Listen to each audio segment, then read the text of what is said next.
Hello smart learners, welcome to Mudassir Academy. I am Mudassir Sheikh. In the previous video, we derived a relation for angle between a radius vector and a tangent for a polar curve. If you haven't, then I would like you to go through it first and then come back here. The link is given in the description below, or you can simply click the link given above. If you are done, then let's start doing the maths. We need to derive an expression for length of the perpendicular from the pole to the tangent. Here, pole is the initial point from where the radius vector OP starts. Here in this case, the pole is the origin O. As in the previous derivation for angle between the radius vector and tangent, let r is equal to f of theta be the polar curve. For this polar curve, we need to draw the radius vector and a tangent. OP is the radius vector which makes an angle theta with the x-axis, and PN is the tangent which makes an angle psi with the x-axis. The angle between the radius vector OP and the tangent is angle phi, and for this we have already derived an expression. Now, ON is the perpendicular distance from the pole O to the tangent PN. We will denote it as small p. We need to derive an expression for this small p. Writing down the above, OP is equal to R is the radius vector making angle theta with x-axis. Pn is the tangent making angle psi with x-axis, and phi is the angle between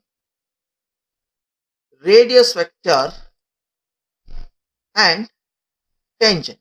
And standard expression for phi as derived earlier is cot of phi is equal to 1 by r dr by d theta. Now, small p is the perpendicular distance from pole to tangent. If you see the above figure, we see that there is a right angle triangle ONP, and from this right angle triangle we observe that sine of phi is equal to p by r, that is opposite by hypotenuse. So from right angle triangle ONP, we get sine of phi is equal to p by r. That implies p is equal to r sine phi. The expression p is equal to r sine phi gives us a basic relation between p and r. But we need to derive a relation between p and theta. That means we need to express phi in terms of theta. And we already know cot phi is equal to 1 by r dr by d theta. That means we need to express phi in terms of cot. That can be easily done by inversing and squaring expression 1. That is, inverse and square 1. We can write 1 by p square is equal to 1 by r square sine square phi. And 1 by sine square phi is cosecant square phi. That implies 1 by p square is equal to 1 by r square into, from the basics of trigonometry identity, we know that 1 plus cot square theta is equal to cosecant square theta. So we can write cosecant square phi is equal to 1 plus cot square phi. We can write 1 by p square is equal to 1 by r square into, we know the expression for cot phi, that is 1 by r dr by d theta. So putting it here, we can write dr by d theta the whole square.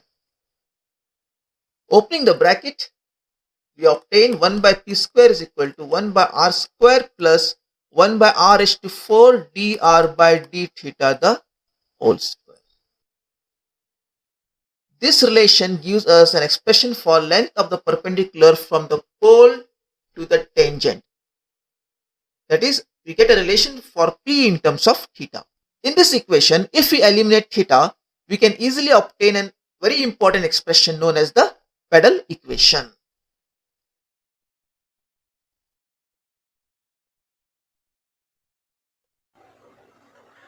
Okay, as we are done with both the derivations, the next part is where things go tricky. Yes, the problems.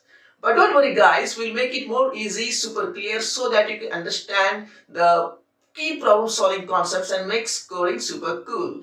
Don't forget to watch my next video where I'll be tutoring you through numerous problems based on angle between the radius center vector and the tangent and also angle of intersection between two curves.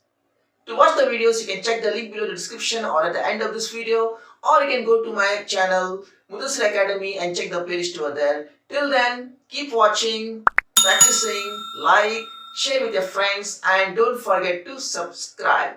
Thank you.